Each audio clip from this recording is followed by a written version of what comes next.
এই ঝুমুর নিয়ে আমার চর্চা বলুন না যাই বলুন, জীবনযাপন বলুন, শুরু করেছিলাম। তখন অত্যন্ত গোপনে, অত্যন্ত সংগোপনে, লজ্জিতভাবে, অনেক সংকোচের সঙ্গে এই পথে আমি আগাই। খুঁজতে খুঁজতে ঝুমুরের বড় ব্যথা লাগতো যে ঝুমুরকে সবাই অশ্লীল সঙ্গীত বলছে, খারাপ বলছে, এটা শিক্ষিত জনের নয়। কিন্তু আমার বাড়ির পাশে এক বুড়া ছিল, লালু বুড়া তার নাম। সারাদিন লাঙ্গল নিয়ে সে মাঠে থাকতো। সন্ধ্যা যখন হতো কাঁধে লাঙ্গল নিয়ে আসে, তার দেওয়ালের পাশে এক পিঁড়া ছিল, কুলির পিঁড়া যাকে বলে, সেইখানে বসে গালে হাত নিয়ে ও নাগারে ঝুমুর গাইতো 1 ঘন্টা 2 ঘন্টা। কি গান সেগুলো? ওই ভাদরিয়া, যেগুলা 1 কলির 2 কলি, 1 পদ 2 পদের 3 পদের ঝুমুর। আমি পাশের বাড়ি হওয়ায় আমি তখন ক্লাস 5, 6 কি 7 এর ছাত্র। আমি অদ্ভুতভাবে আমার কানে আসে সেই সব গান আসতো। আসেছিল ঝুরার রাজা, খাইয়ে গেল মহুল ভাজা, রাজা হে গাম ছাটি দিয়ে রাখো বাঁধা। কি আমি বললাম, এই গানগুলো তো অশ্লীল নয়, আরে এ তো সুন্দর পদ, এ তো কবিতা, এরাও তো কবি, এরাও তো শিল্পী। এই জায়গা থেকে আমার নিজের ভিতরে একটা, আমি আমার মনের মধ্যে একটা ভাবলাম আমি যে এইগুলো, এই বুড়া মরে গেলে তো বিলুপ্ত হয়ে যাবে, তাইলে আমি গোপনে এই গানগুলো লিখে রাখি। আমি তাই করলাম। প্রতিদিন ও যখন কুলির পিঁড়াতে বসে গাইতো, আমি লিখতে শুরু করলাম এই গান। এইভাবে আমার ঝুমুরের পথে যাত্রা, ঝুমুর অনুসন্ধান, ঝুমুরকে সংগ্রহ, এই কাজ দীর্ঘদিন থেকে করছি। এবং তার ফলস্বরূপ বেশ কিছু পুঁথি বই বার করার, বই না, সেই গানগুলোকে আমি মানুষের কাছে নিয়ে যাওয়ার চেষ্টা করেছি। আমি শুধু প্রাসঙ্গিক হিসাবে এই কথা বললাম যে আমাদের জীবনের সঙ্গে ঝুমুরের যোগ কি। গোপাল দাদা বলেছেন, আমাদের মানুষ ইচ্ছা করলে ঝুমুর ছাড়তে পারবে না, যতই অশ্লীল বলা হোক, প্রাপ্ত বলা হোক। ব্যাপারটা হচ্ছে কি, যে এখনো পর্যন্ত কিন্তু আমাদের ভিতরে পরিষ্কার একটা ধারণা আছে যে ঝুমুর একটি লোকসঙ্গীত বা আঞ্চলিক সঙ্গীত। এর পরিচয় আমরা কিন্তু এইটুকুই জানি। আমাদের পূর্বজ অধ্যাপক সুবোধ বসু রায়, ডক্টর পশিপত প্রসাদ মাহাতো, ডক্টর বঙ্কিম মাহাতো, ভবনাথ চট্টোপাধ্যায় সব অনেকেই ঝুমুরের বিষয়ে গুরুত্বপূর্ণ আলোচনা করেছেন, মন্তব্য করেছেন, গবেষণা করেছেন। কিন্তু আমার মনে হয় যে এই কথা শেষ নয়। দয়াময়বাবু বাংলা বিভাগের তিনি প্রধান, তিনি অত্যন্ত গুরুত্বের সঙ্গেই বলেছেন যে আমরা ঝুমুরকে, ঝুমুরের ইতিহাসকে আমরা যেটুকু পাচ্ছি বাংলা তথা ভারতীয় সঙ্গীত এবং সাহিত্যের সঙ্গে, আমাদের ভারতবর্ষের সঙ্গীতে ঝুমুরের যেটুকু ইতিহাস পাচ্ছি, অনুসন্ধান পাচ্ছি। সুভাষদা খুব সুন্দর তার উল্লেখ করেছেন। মধ্যযুগের বাংলা সাহিত্যের ঝুমুরি কথা, ঝুমুর শব্দের বহু উল্লেখ আছে। এবং হরেকৃষ্ণ মুখোপাধ্যায় পরিষ্কার বলেছেন যে শ্রীকৃষ্ণ কীর্তন ঝুমুরে উল্লেখযোগ্য দৃষ্টান্ত। ঝুমুরে বিদ্যাপতি পদও তাই। কিন্তু আমাদের ঝুমুরের ইতিহাস কি এটুকুই? আমি ঝুমুরকে খুঁজতে খুঁজতে বাঘমুন্ডি গেছি। একদমই নিরক্ষর, অত্যন্ত সাধারণ গায়ের মানুষ, সে গাইছে 1 তরুবর 3টি শাখা, পঞ্চপথে পত্র আছে লেখা, 3 পুর ছায়া বেদিয়া। আমি বললাম, আরে বাবা, এ তো দেখছি কায়া তরুবর পঞ্চবিড়াল চঞ্চল চিয়ে বৈঠকাল। এ তো চর্যাপদের বক্তব্য। এই দেহকে কায়া তরুবর, তরুবরের সঙ্গে তুলনা, 1 তরুবর 3টি শাখা, পঞ্চপথে পত্র আছে লেখা। এ কি করে এই সংযোগ সম্ভব? এইটা এই বক্তব্যের, এই দর্শনের, এই আধ্যাত্মিক, এই সহজিয়া মত পথের, তাহলে কোথাও কি কোনো যোগসূত্র আছে আমাদের ঝুমুরের সঙ্গে? এই অনুসন্ধান থেকে আমি আরো গভীরভাবে চর্চা করার চেষ্টা করেছি।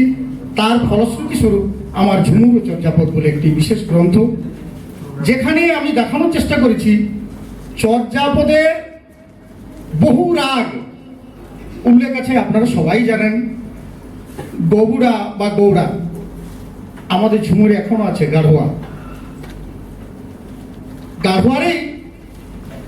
গাঢ়োয়া সুর আজ পর্যন্ত বাংলা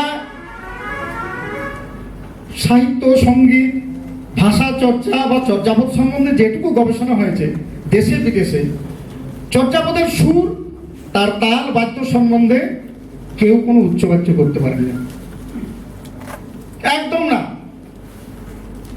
কিন্তু খুবই আশ্চর্যের বিষয়, চর্যাপদের সেই সুর, সেই তাল, তার নৃত্যরীতি, তার ভাষা পর্যন্ত আমাদের ঝুমুরে আছে। আমাদের মুশকিল যে আমাদের একটা বদ্ধ ধারণা নিয়ে আমরা বসে আছি, ঝুমুর একটি অশ্লীল সঙ্গীত, ঝুমুর একটি বিশেষ লোকসঙ্গীত। এই যে চর্যাপদের সঙ্গে সম্পর্কিত, এটা আমাদের বললেও আপনি বিশ্বাস করবেন না। দেখুন, ভাবুন, খুবই আশ্চর্যের বিষয়। নগর বাড়ি হরে ডম্বিত হরিকুড়িয়া, ছয় ছয় যাও সে ব্রহ্মনারিয়া। এর ব্যাখ্যা কোনো পণ্ডিত আজ পর্যন্ত দিতে পারেন না। নগরের বাইরে তোমার কুড়ে ঘর, ব্রাহ্মণ এবং নেড়ে তোমাকে ছুঁই ছুঁই দেয়, এইটুকুই ব্যাখ্যা। আমাদের ঝুমুরের দৃষ্টিতে, আমাদের দেহতত্ত্ব সাধনার দৃষ্টিতে এর অর্থ সম্পূর্ণ আলাদা। নগর বাড়ি হরে ডম্বিত হরে কুড়িয়া, 9কে 9 দ্বারা গুণ করুন 81 হয়।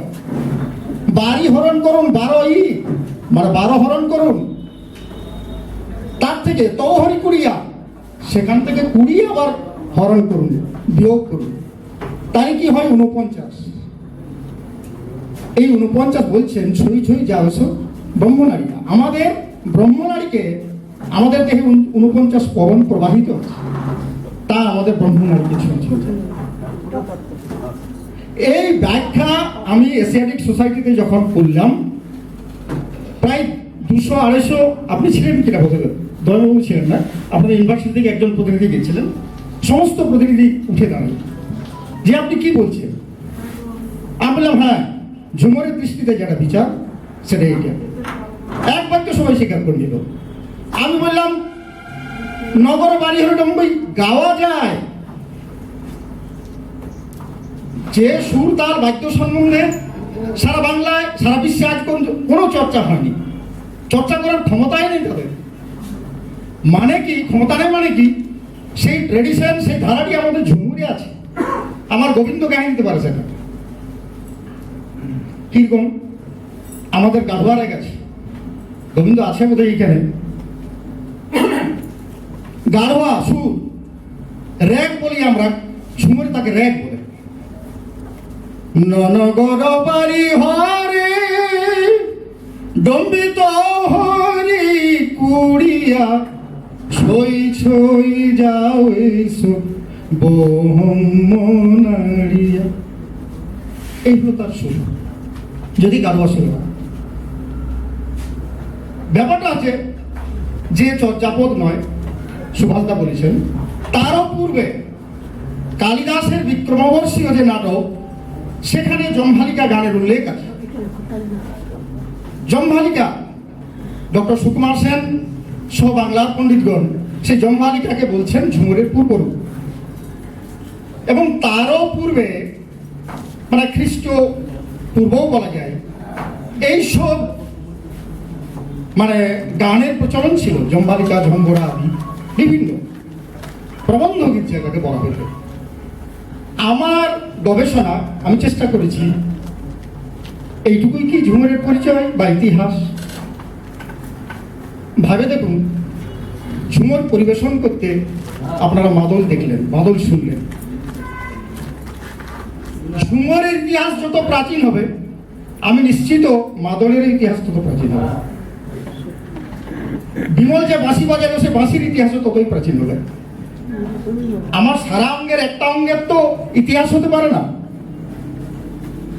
তো মাদলে আমি কথা পাচ্ছি, খুবই আশ্চর্যের বিষয়। এগুলো আমরা দেখছি, শুনছি, পড়ছি, কিন্তু আমরা ঠিকভাবে আমরা দেখি না বা বিষয়টাকে দেখবার চেষ্টা করি না। সিন্ধু সভ্যতার যে শিলমোহর যে চিত্র পাওয়া গেছে, আশ্চর্যের বিষয়, সেরকম একটি শিলমোহর পাওয়া গেছে, অনেকেই পাওয়া গেছে। তার মধ্যে একটি শিলমোহরে পরিষ্কার দেখছে মেয়েরা হাত ধরাধরি করে নাচছে, একজন মাদল বাজাচ্ছে, একজন বাঁশি বাজাচ্ছে, একজন করতাল বাজাচ্ছে। এই যে নৃত্যরূপটি, সমবেত মণ্ডলী নৃত্যের যে রূপ, তার সঙ্গে মাদল, বাঁশি এবং করতালের যে অনুষঙ্গ, আমাদের পাতাশালিয়া ঝুমুর কি নয়, সুধনদা আছেন, রঘুনাথদা আছেন, এরা অত্যন্ত ঝুমুরের পাড়াগ্রামে থাকা মানুষ, সেখান থেকে এসেছেন, এরা ভালোভাবেই জানে পাতা ঝুমুরের যে রূপ, পরিষ্কার সেই কথা, সেই ছবি সিন্ধু সভ্যতায় আমরা পাচ্ছি। তাহলে ঝুমুরের ইতিহাস কি এতটা সেই যুগ পর্যন্ত প্রসারিত? কিন্তু তার ধারাবাহিক একটা ইতিহাসের রূপরেখা, বিবর্তনের রূপরেখা পাওয়া এই মুহূর্তে যথেষ্ট কঠিন। কিন্তু আশ্চর্যের বিষয় হবে না, আরো আশ্চর্যের বিষয় আছে যে ভারতীয় কোন সঙ্গীতে এক পদ বিশিষ্ট সাহিত্য বা সঙ্গীত আছে কি? ভারতের সঙ্গীত সাহিত্যে বলুন, মাত্র একটি পদ দিয়ে সঙ্গীত বা সাহিত্য রচনা, কাব্য রচনা হতে পারে কি? আমরা পাই দু পদ, দোহা যাকে বলছি, দীপাদিকা যাকে বলছি। কিন্তু অবাক হওয়ার ব্যাপার, ঝুমুরে আজও এক পদ বিশিষ্ট ঝুমুর আছে। এখানে উপেনবাবু আছেন, বিশিষ্ট ঝুমুর শিল্পী, আমাদের প্রবীণ লোক। উপেন মাহাতোর কাছে আমি শুনেছিলাম, ছেলা কলাই ঘুমালে রে বিছনা বিছাতে দিলি না, মাত্র একটি পদ। আমি বোকারার দিকে গ্রামে গেছিলাম, এক 80 বছরের ঊর্ধ্বে বয়স্ক বুড়া, বললাম দাদা কাকা তুমি দু একটা ঝুমুর গাও তোমাদের আমলের। বলছে আমাদের আমলের গিলা কি তোমরা বুঝতে পারবে না, শুনতে পারবে না, ভালো লাগবে তোমাদের। আমি বললাম না না আপনি বলুন তো। উনি বলছেন মুসা কাটি দেলে কোহড়া কাটুসা, কুড়মালি ভাষায়, আঞ্চলিক ভাষায়, মুসা কাটি দেলে কোহড়া কাটুসা, এইটা ঝুমুর। মুসা মানে ইঁদুরটাকে বলছি, বলছি ইঁদুর তুমি আমার কুমড়ার যে লতের ডগ সেটা তুমি কাটি দিয়েছো। ইঁদুরটাকে বলছে সম্বোধন করে, মুসা কাটি দিলে কোহড়া কাটুসা। গীত দারুণ গাইলেন, তার সঙ্গে মাদল বাজালেন। তো ঝুমুরের বিকাশ, বিবর্তন, ইতিহাস বড় সাংঘাতিক জিনিস। ভারতবর্ষের সাহিত্য, সঙ্গীত, শিল্পকলার প্রাচীনতম রূপ ঝুমুর। প্রাচীনতম রূপ ঝুমুর। এক পদ থেকে দু পদ, দু পদ থেকে তিন পদ, তিন পদ থেকে চার পদ, চার পদ থেকে বহু পদ, কিন্তু ভণিতা নাই। ভণিতা পূর্ব এই কালটা দীর্ঘদিন হাজার হাজার বছর ধরে 1750 পর্যন্ত আমরা অনুমান করছি এই ভণিতা পূর্ব যুগ। তারপরে আমাদের আসছেন বর্জুরাম দাস, বীরেন্দ্র সিং, এইসব প্রবীণ আমাদের কবিরা, তারা ভণিতা। বর্জুরাম দাস তিনি লিখলেন এক তোরবর্তী শাখা পঞ্চমুখ। তিনি লিখতে শুরু করছেন তখনই কি করে যাবত চলে এলো তার পদে।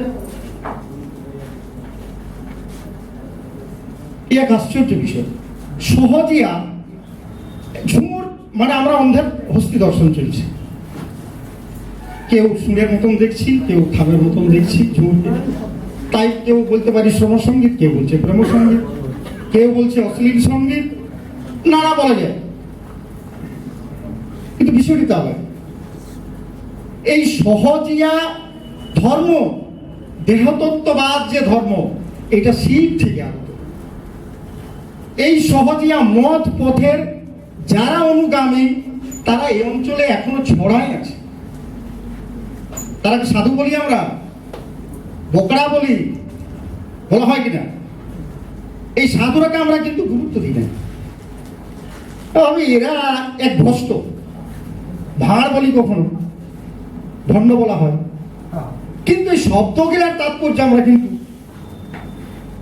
বুঝি না। শব্দের মধ্যেই তার ইতিহাস, তার সম্পর্ক আছে। তো বিকাশ এবং বিবর্তন খুবই আশ্চর্যের বিষয়। ধনী তার যুগে বর্জুরাম দাসের হাত ধরে ঝুমুরে যে বিকাশ লাভ করেছে, একদম শ্রীকৃষ্ণ কীর্তনের পদ এবং ঝুমুর পদ, বিষয় এবং ছন্দরীতিতে হুবহু এক আছে, একদম একই আছে। আমি ডক্টর দয়াময় মণ্ডল এখানে আমরা আলোচনা করছিলাম যে স্যার আপনি একটা ইউনিভার্সিটির বিভাগের প্রধান, আমার একটু প্রশ্ন আছে যে ঝুমুর এবং শ্রীকৃষ্ণ কীর্তনকে তো একই বলা হয়, ঝুমুর পদ বলা হয়, তো এই বিষয়ে কোনো সুনির্দিষ্ট গবেষণা হয়েছে কিনা? উনি বললেন না। কিন্তু এই কাজটা করবে কে? উনি বলছেন এটা এমন এক গুরুত্বপূর্ণ জিনিস, এমনই এক জটিল বিষয় যে এটা আলোচনা করার লোকটাকে সে কেবল ইউনিভার্সিটির পিএইচডি ডিগ্রির জন্য সীমাবদ্ধ সময় বিশেষ আঙ্গিকে গবেষণা সম্ভব নয়, কখনো না। কিন্তু বললেন যে আমি চেষ্টা করব, তেমন যদি কোনো ব্যক্তি পায় এই বিষয়টা তাকে দিয়ে গবেষণা করা যায়। ব্যাপারটা হচ্ছে কি, আমরা বলছি এই নাটগীত দেখুন না, ঝুমুর এই চর্যাপদকে নাটগীত বলা হচ্ছে, পাল যুগের নাটগীত বলা হচ্ছে। এই নাটকীয়তা ঝুমুরে একদম বর্তমান। স্বামী রসিক নাচনি, দুজন প্রথমে পদ গাইল রসিক নাটকের ভঙ্গিতে। গোবিন্দ ব্যাখ্যা করে কেমন বলছে দেখুন, গোবিন্দ যে ঝুমুরটি গাইল বুঝায় বুঝায় সংলাপ ধর্মী, কথোকথার মতো এই নাট্যধর্মী ব্যাপার। ঝুমুরে এমন এক বিশিষ্ট আছে, হাই রে হাই, ওহমরি হাই রে হাই, এই যে বিশেষ সম্ভাষণ সূচক যে আবেদন সূচক যে শৈলী ঝুমুরের, এটা খুবই আশ্চর্যের বিষয় আছে। এটা একদম সামগান, বেদের যে সামগান, সামগান প্রথম দিকে এরকম করে গাওয়া হতো। এর সুনির্দিষ্ট আলোচনা ভারতীয় সঙ্গীতের ইতিহাস স্বামী প্রজ্ঞানন্দের বই আপনারা পাবেন। উনি আমাদের আরেকটা খুবই তথ্য আমি আমার জানি যে ডক্টর ভূপেন্দ্রনাথ দত্ত বিখ্যাত সমাজতত্ত্ববিদ ছিলেন, লেখক, গবেষক। তিনি অথর্ববেদের একটা উদ্ধৃতি দিয়েছেন এক জায়গাতে, সেখানে মানে অদ্ভুতভাবে বিবরণ রয়েছে যে যখন সবুজ, চারিদিক সবুজ, মাঠঘাট সবুজ হয়ে যেত, অর্থাৎ ভাদ্র মাসের সময় সুপলাশ বৃক্ষের নিচে মেয়েরা হাত ধরাধরি করে নৃত্য পরিবেশন করছে, ছেলেরা সেখানে বাদ্য সহকারে নাচ পরিবেশন করছে। এই যৌথ সমবেত মণ্ডলী নৃত্য যে বিবরণ তিনি দিয়েছেন, এ পরিষ্কার একদম আমাদের ভাদিয়া বা পাতাশালিয়া ঝুমুরের সাথেই মিলে যায়। আরেকটি গুরুত্বপূর্ণ তথ্য আমি বলি, বিবর্তন বিকাশ দীর্ঘ লেখা আমার মধ্যে, আমি প্রায় বহু পাতা লিখেছি, সেটাতে বই হিসেবে প্রিন্ট হবে, সে আমি ডিটেলস বলছি না। গুরুত্বপূর্ণ কয়েকটি তথ্য বলি। শ্রীকৃষ্ণ তিনি যাদব বংশীয় তার যে পার্শ্বদের নিয়ে সমুদ্র যাত্রা করেছিলেন, সেখানে দরদুর ব্যাঙের ডাকের তালে তালে তারা শ্রীকৃষ্ণ নিজেও হল্লিস এবং ছালিক্য গান নৃত্য পরিবেশন করেছেন। হল্লিস এবং ছালিক্য শব্দ দুটি খুব তাৎপর্যপূর্ণ। আমি উড়িষ্যা গেছি, তো এক বিশিষ্ট ঝুমুর গবেষক শিল্পী, বাঁশিও বাজান তিনি। আমি বললাম ঝুমুর কে আমরা কিভাবে ভাগ করতে পারি। উনি বলছেন দেখুন শুধু সঙ্গীত হিসাবে তার সাহিত্য নিয়ে বিচার করবেন। তিনি বলছেন গান, নাচ, বাদ্য তিনটার পরিপূর্ণ সমন্বয় হচ্ছে ঝুমুর। মানে নাচ ছাড়া ঝুমুর আবার হয় না। এখন গোবিন্দ একাই একক ঝুমুর বৈঠকে ঝুমুর করছে সেটা আলাদা, কিন্তু নাচ থাকবেই ঝুমুরে। তাই নৃত্য আঙ্গিকের বিচারে ঝুমুরকে আপনার ভাগ করতে হবে। উনি আমি বললাম কিরকম ভাগ? উনি বলছেন হেলকোয়া, ছলকোয়া, মলকোয়া, দুলকোয়া, এমনি করে 6টা ভাগ করলেন। আমি তো হাসবো না কানবো তার ভাগ বিভাগ দেখে। আমি কিন্তু তখনও ভাবতে পারি না যে বিষয়টা এই কি বলছেন রে, কিন্তু ভাবতে ভাবতে আমি দেখলাম সেই হল্লিশক কি হেলকোয়া নয়, ছালিক্য কি ছলকোয়া নয়। এগুলো খুবই ভাবার বিষয় আছে। এরকম নিদর্শন ভারতীয় সাহিত্য সঙ্গীতের পরম্পরায় আমরা যদি গবেষণা করি, অনুসন্ধান করি, নিশ্চিত অনেক কিছু পাওয়া যেতে পারে। তাই ঝুমুরের ইতিহাস, তার বিকাশ, বিবর্তন 6000 বছর প্রাচীন হতে পারে, 8000 বছর প্রাচীন হতে পারে। আমি দু কথায় সেটা প্রকাশ করা আমার মতন সাধারণ মানুষের কখনোই সম্ভব নয়। এখন সেই জায়গায় আমরা ঝুমুরের ইতিহাসকে নিয়ে যেতেও পারি না, এই তো সূচনা।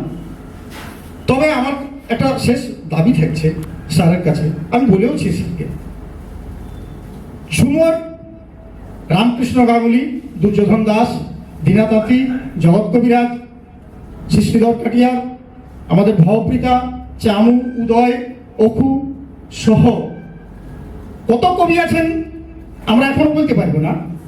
এদের যে সাহিত্য, আমরা যে পরিমাণ আমাদের কাছে সংগ্রহ আছে, কয়েক হাজার ঝুমুর আছে, এক একজনের হয়তো 200, 400, 500, 1000ও আছে।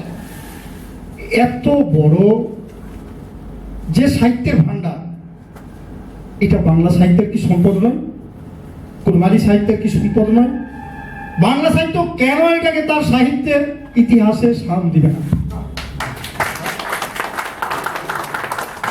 স্যারের কাছে অনুরোধ করছি, তিনি একদম অথরিটি পার্সন বলতে গেলে। সিধু কানু ইউনিভার্সিটির বাংলা সাহিত্যের ইতিহাসে ঝুমুরকে স্থান দেওয়া হোক।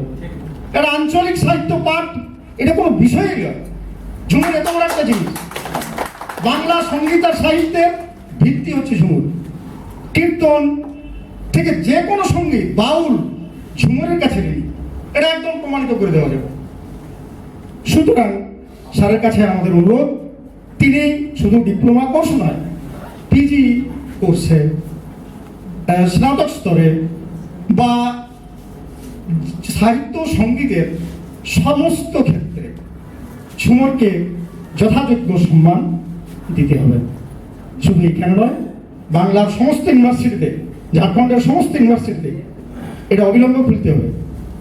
সিধু কানু ইউনিভার্সিটির আন্ডারে সমস্ত কলেজে ছৌ এবং ঝুমুরের ডিপ্লোমা কোর্স শুরু করতে হবে। এটা কেন বলছি? ঝুমুরকে বাঁচাতে গেলে, আমাদের চর্চাকে বাঁচাতে গেলে, গবেষণাকে বাড়াতে গেলে এছাড়া কোনো পথ নাই। আর আমার যারা মানুষ, পুরুলিয়ার যারা মাটির মানুষ, গবেষক আছেন, রমানাথদার মতন, সুজনদার মতন প্রচুর মানুষ এখানে সবাই আছেন, ধারক বাহক শিল্পী, কবিরা আছেন, সবাইকে আজ আমাদের উঠে পড়ে লাগতে হবে। ঝুমুর প্রচুর বিলুপ্ত হয়েছে, প্রচুর ক্ষয় হয়েছে। যা আছে এখনো সেটাই তো বিশাল ব্যাপার। একে রক্ষা করি, আর একে প্রতিষ্ঠার জন্য, একে সার্বিক উন্নয়নের জন্য যা যা করার দরকার আমাদের করতে হবে। শেষ কথা, দয়াময় বাবু, আমাদের অনিমেষ যে কাজটা করলো, এটা আর কি ধন্যবাদ দেব? ধন্যবাদ কোনো ভাষায় প্রকাশ করা যায় না। আমরা তো অশ্লীল সঙ্গীত করি, অশ্লীল জগতের মানুষ। আপনারা সম্মানের জায়গায় আমাদের আনিয়েছেন, এই জন্য অসংখ্য ধন্যবাদ। উপস্থিত যারা আছেন তারা